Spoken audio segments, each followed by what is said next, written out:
Olá, bom dia. Feliz sábado a todos vocês.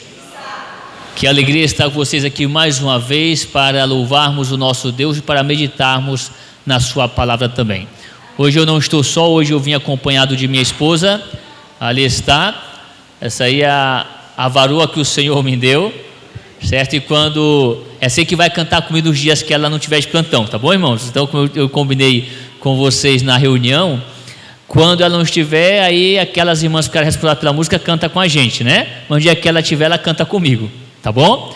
Queridos, e aí, vocês estão preparados para o evangelismo? Quantos estão preparados aí para o evangelismo? Amém, louvado seja Deus. Quantos vai estar às 3h30 aqui para nós visitar as pessoas, convidando elas para o evangelismo? Quantos? Tá, então deixa eu anotar, não, coloca com a mão em pé aí, que eu quero ver quem é que vai estar aqui. Tá bom? Quem é que vai estar comigo aqui a partir das 3h30 para a gente sair nas ruas convidar o pessoal? Só quem vem fica com a mão em pé. 1, 2, 3, 4, 5. O resto eu vou orar para o Senhor, para que o Senhor possa colocar no coração o desejo de estar aqui, tá bom? Irmãos, se nós não estamos nos envolvendo na pregação do Evangelho, é um sinal que nós já estamos perdidos e não sabemos. Sabia disso? Então, queridos, olha, eu convidei vários irmãos de outras igrejas que querem ir para o céu e vai estar aqui com a gente, convidando as pessoas aí nas ruas conosco. Então, se eles que é de outra igreja, irmãos, vão vir aqui visitar as pessoas, convidar as pessoas, eu acho que você precisa estar aqui também. Oi? Olha aí, ó, o Monzá veio de Vilhena para visitar hoje à tarde com a gente, para convidar as pessoas. E vai vir vários outros irmãos de outras igrejas. Irmãos, a gente vai estar se reunindo às 15h30 para a gente sair às 4h, no momento que o sol já está frio. Então dá tempo você tirar aquele cochilo missionário, né? Descansar um pouquinho da labuta aí da semana, para você estar aqui com a gente, tá bom? E eu tenho certeza que você vai ser mais feliz. As jovenzinhas ali também, os jovenzinhos aqui também estão convidados. Vocês também foram chamados para pregar o Evangelho. Tá bom? Então eu aguardo vocês em nome de Jesus aqui também à tarde. E não se preocupe, vai ser algo bem legal, tá bom? Você vai sair daqui feliz, beleza?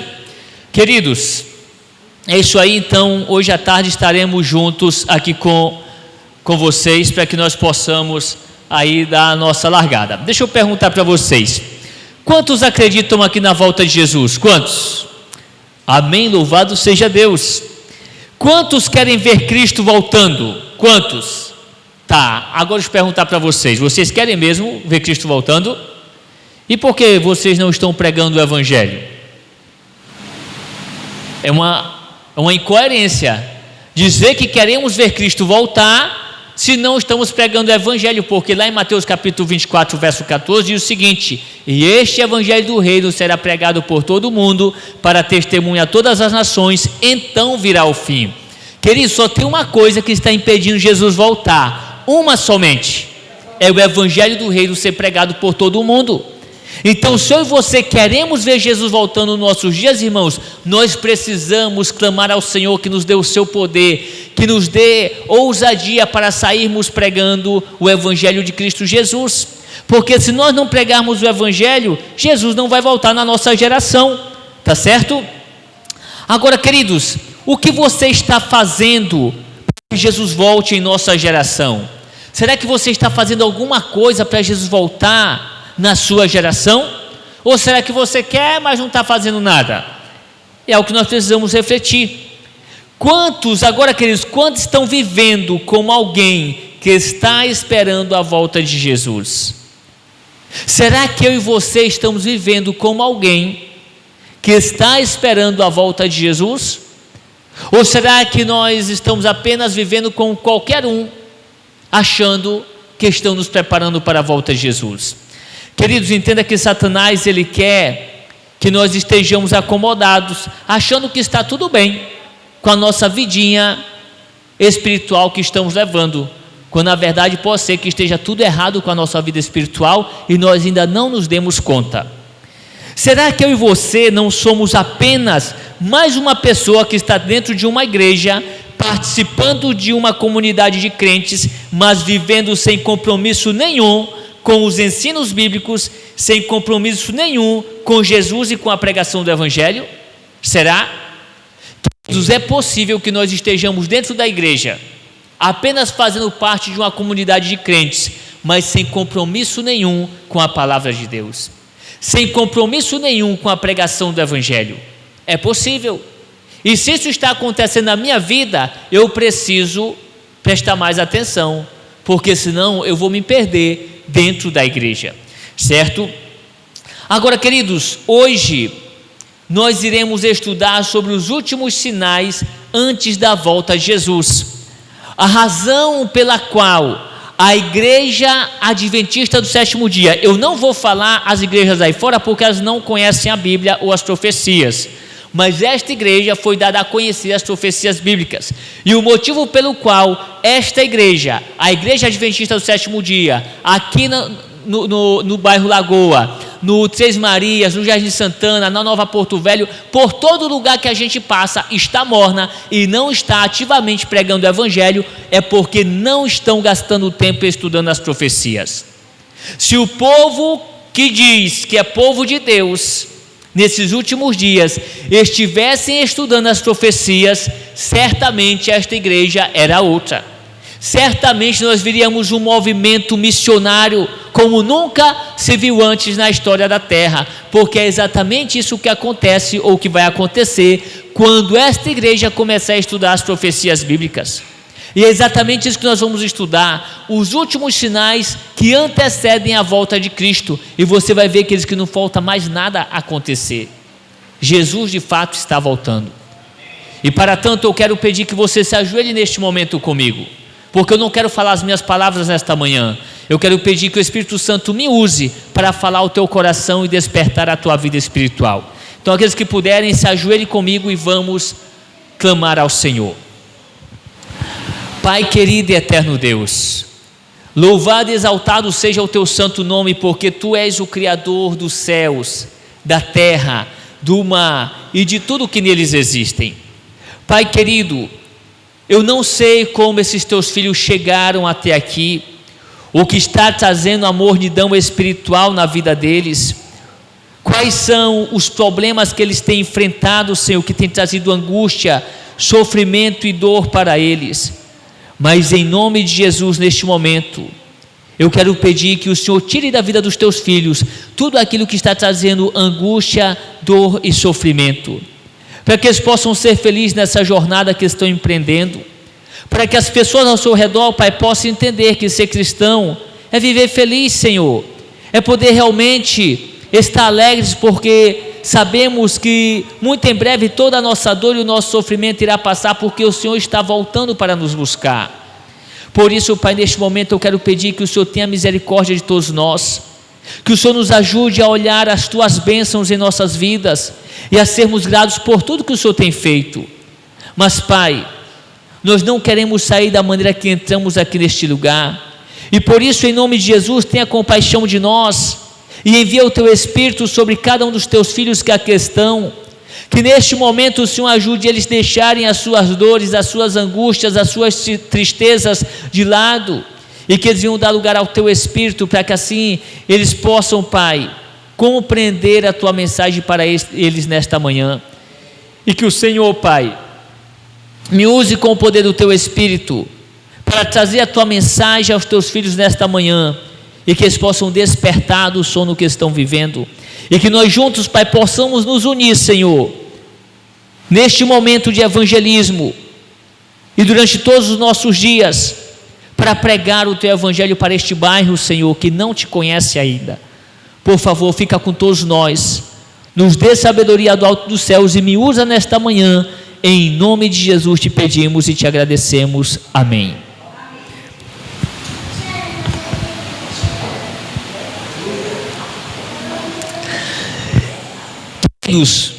O título do nosso sermão, como eu disse, é os últimos sinais antes da volta de Jesus. Muitas pessoas, e a nossa missão, muitas pessoas estão dormindo e não perceberam ainda o momento da história que estamos vivendo. Continuam levando a vida normalmente, envolvidas com os negócios deste mundo, com as realizações terrenas, e têm dado pouca importância para o estudo das profecias e a pregação do Evangelho. pois a falta de conhecimento das Escrituras e a falta do Espírito Santo em suas vidas levam elas a acreditarem que ainda há muito tempo pela frente. Mas, queridos, quando eu estudo as profecias relacionadas com a volta de Jesus e medito nos acontecimentos do mundo atual, percebo que já não há mais tempo a perder com as distrações deste mundo, pois Cristo de fato está às portas. Agora, queridos, é importante nós passearmos pela Bíblia e nós iremos perceber que a maioria dos profetas, eles falaram sobre os últimos sinais que antecedem a volta de Jesus. E se Deus inspirou os profetas em várias gerações a escreverem sobre os últimos sinais que antecedem a sua volta, é porque ele sabia que o seu povo estaria desapercebido neste momento da história. Porque eles pudessem, queridos, ver claramente a mensagem bíblica e pudessem despertar da sua mornidão espiritual. E sabe, eu quero convidar você a abrir a sua Bíblia em Romanos capítulo 13, verso 11 ao 14, e vamos ver lá o que o apóstolo Paulo, ele disse. Romanos capítulo 13, verso 11 ao 14, olha o que o apóstolo Paulo nos diz.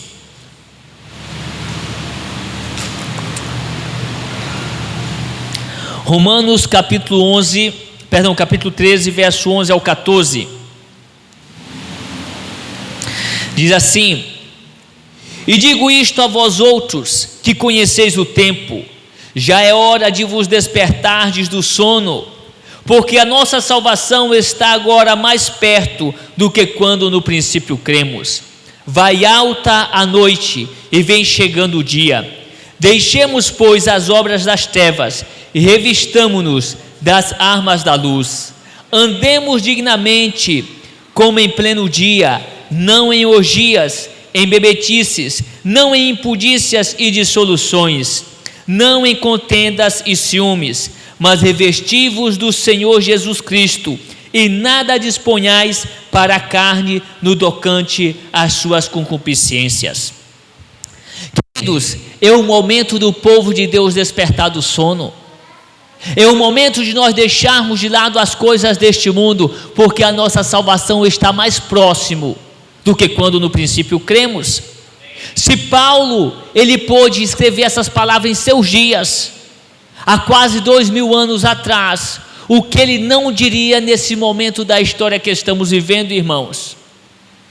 Ele diria que a última hora, é o último momento da história deste mundo, e eu não tenho dúvida, queridos, que é o último momento da história deste mundo. E para isso eu quero que você abra sua Bíblia comigo em Joel capítulo 2, verso 1, para que você possa entender o momento que nós estamos vivendo, para que possamos despertar desse sono que o apóstolo Paulo diz que o povo de Deus estaria vivenciando nos últimos dias. Joel capítulo 2, verso 1.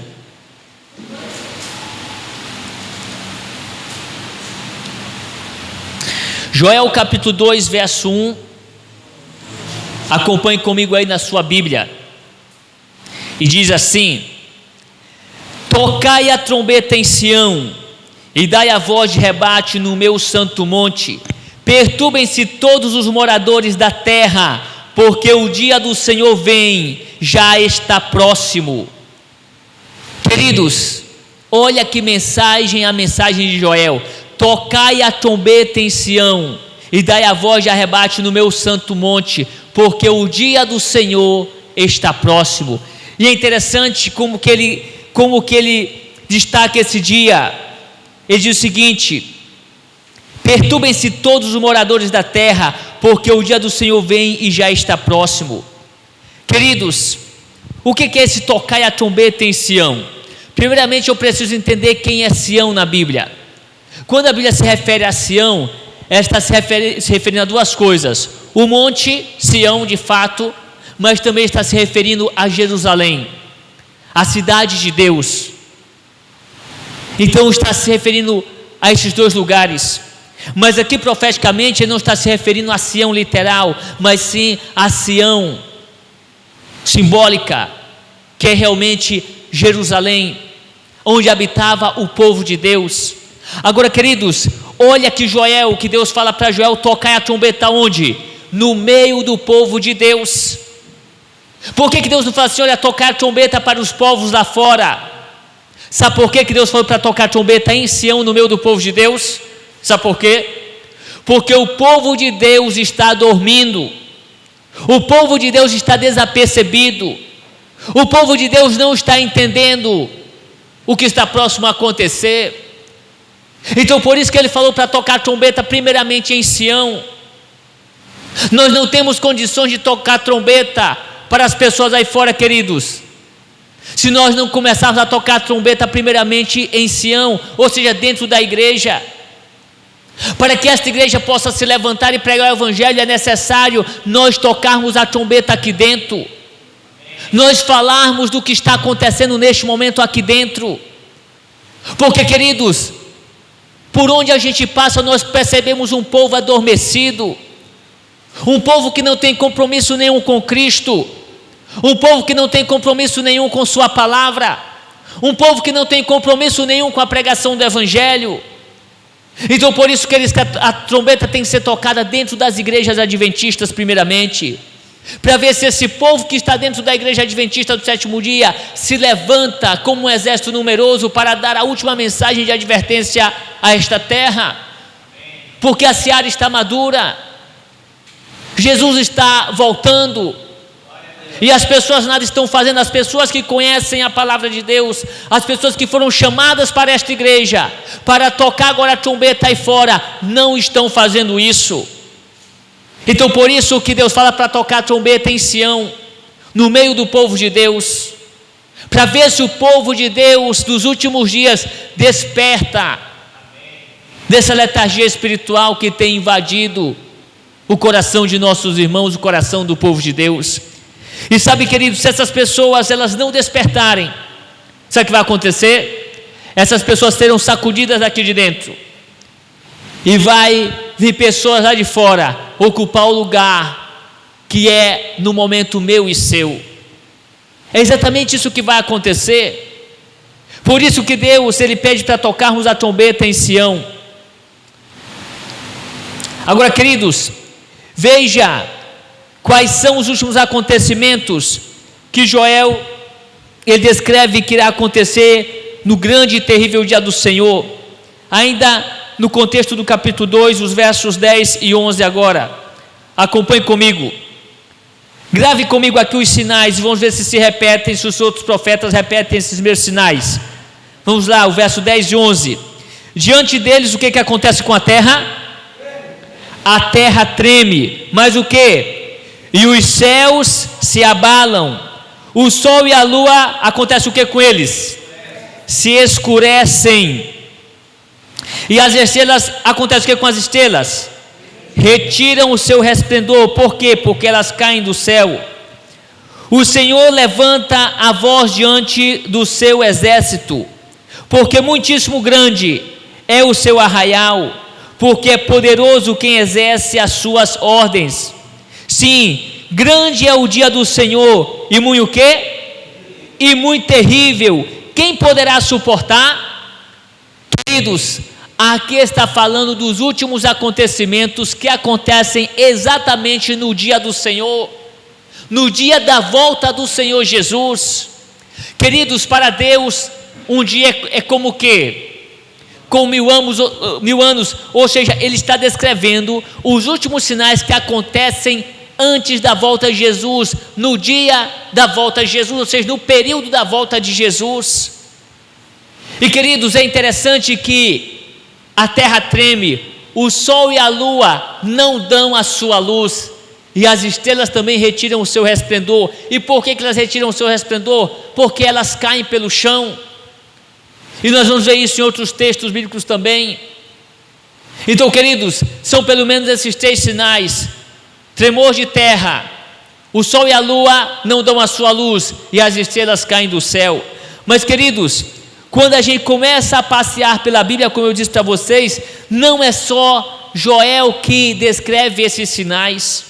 Veja o que Isaías descreveu lá no capítulo 13, no verso 9 ao 10.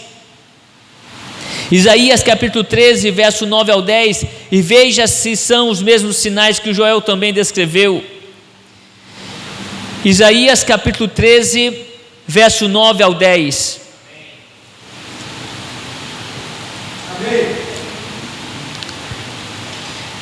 Isaías 13, 9 ao 10. Pode ler. Eis que vem o dia do Senhor, dia cruel, com ira e ardente furor, para fazer da terra uma desolação e exterminar dela os pecadores, porque as estrelas e constelações do céu não darão sua luz, e o sol, logo ao nascer, se escurecerá, e a lua não para resplandecer. Verso 13 agora. 13. Portanto, farei estremecer os céus, e a terra será sacudida do seu lugar. O que pode sacudir a terra, queridos? Terremotos. Queridos, mais uma vez aqui os mesmos sinais que Joel descreveu. No grande dia de quem? No grande dia do Senhor, no dia do seu ardente furor, que é um dia cruel descrito por eles. Então, queridos, mais uma vez aqui Deus usa o seu profeta, o profeta Isaías, para descrever os últimos acontecimentos, ou seja, os acontecimentos que acontecem no momento da volta de Jesus. O sol e a lua não dão a sua luz mais uma vez, as estrelas retiram o seu resplendor mais uma vez, e a terra é sacudida. E como eu disse para vocês, o que faz com que a terra seja sacudida são os terremotos. Mas que nós poderíamos aqui estudar em todos os profetas esses assuntos, porque esses sinais aparecem em vários livros proféticos. Mas sabe, o próprio Jesus, quando ele vem a esta terra, ele dá ênfase a esses sinais. Veja lá o que ele disse em Mateus 24, verso 29 ao 30. Mateus capítulo 24, verso 29 ao 30. Veja se estão os mesmos sinais descritos por Joel e também por Isaías. Mateus 24, verso 29 ao 30.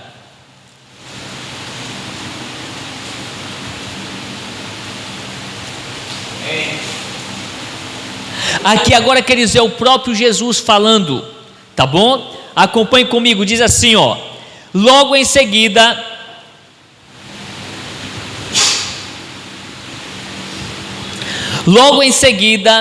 a tribulação daqueles dias, o que irá acontecer? O sol escurecerá, a lua não dará sua claridade, as estrelas cairão do firmamento e os poderes do céu serão abalados. Então acontecerá o quê? Então aparecerá no céu o sinal do Filho do Homem.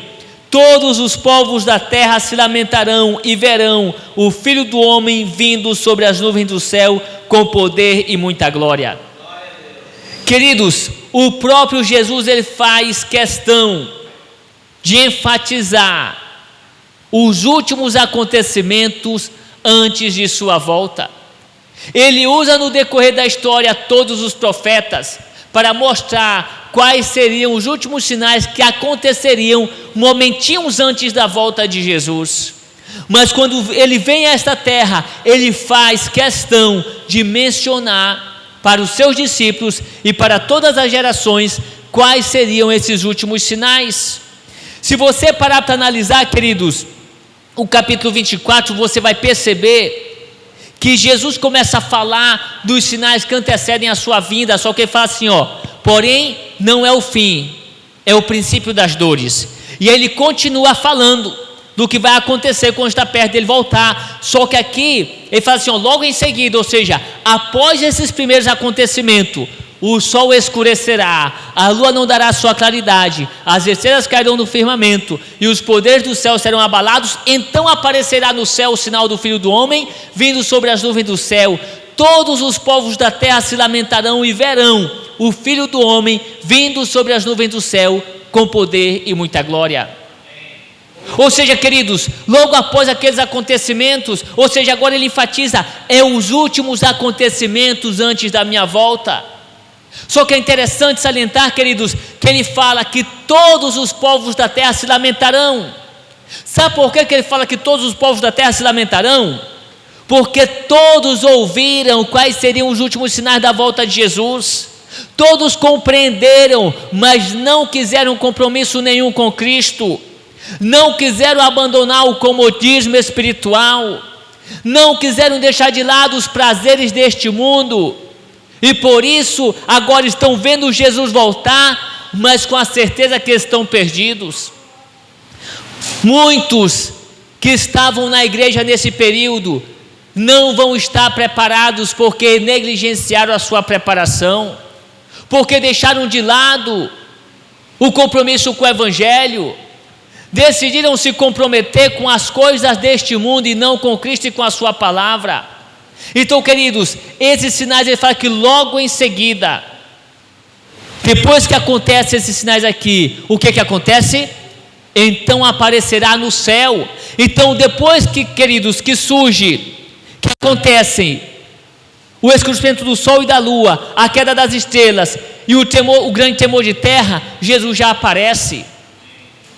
Mas agora, o último profeta de Deus que escreveu a Bíblia, João, Deus inspira agora João para escrever também sobre esses últimos sinais, e vejam se são esses mesmos que nós descrevemos. Abra a Bíblia lá em Apocalipse 6, verso 12 ao 14. Apocalipse 6, verso 12 ao 14, veja se são os mesmos sinais. Apocalipse capítulo 6, verso 12 ao 14.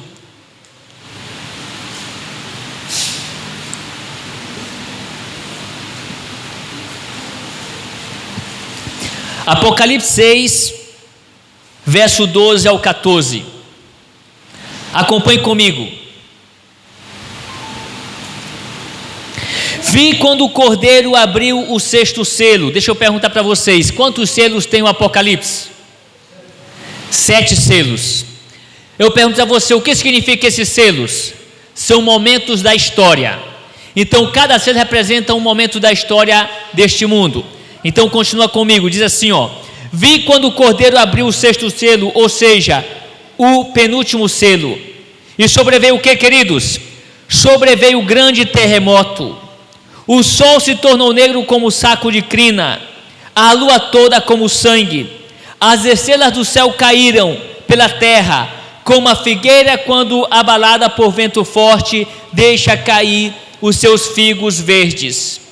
Queridos, mais uma vez aqui, Deus usa o profeta João para falar dos últimos sinais. Ou seja, queridos, a humanidade não ficou inadvertida. Todos os profetas da história escreveram sobre os últimos sinais. E agora o último profeta bíblico, Jesus, mais uma vez, inspira ele, dá uma visão para ele, para que ele pudesse escrever o que iria acontecer nos últimos momentos antes da volta de Jesus. E ele fala quando estivesse no último momento, o penúltimo momento, antes da volta de Jesus, queridos, o sol escurecerá, como diz aqui, primeiro há um grande terremoto, o sol se torna negro como saco de crina, ou seja, escuro, a lua em sangue e as estrelas do céu caem sobre a terra como a figueira abalada por vento forte deixa cair os seus figos verdes sobre a terra.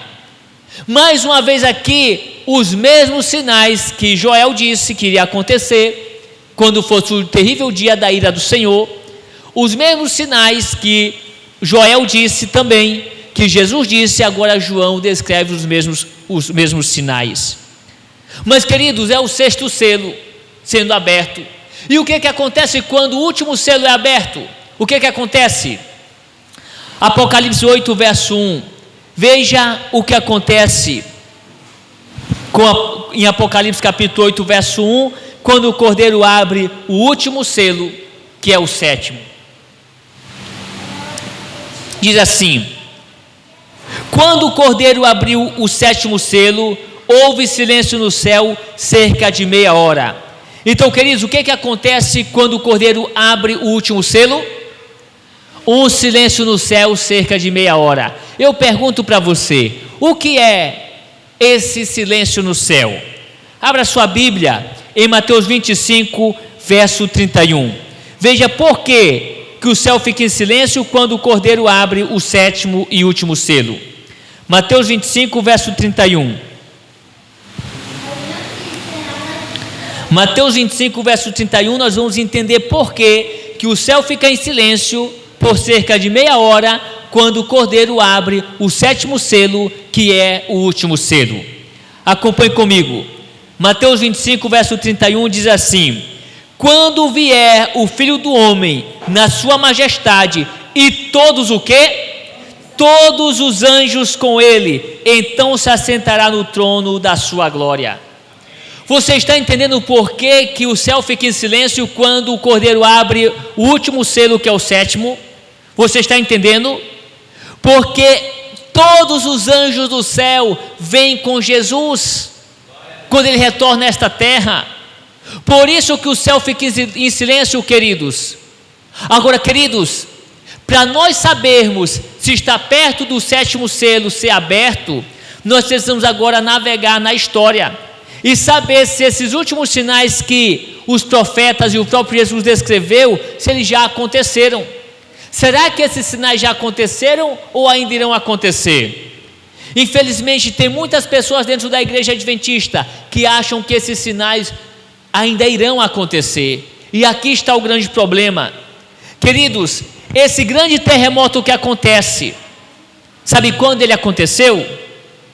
Em 1755.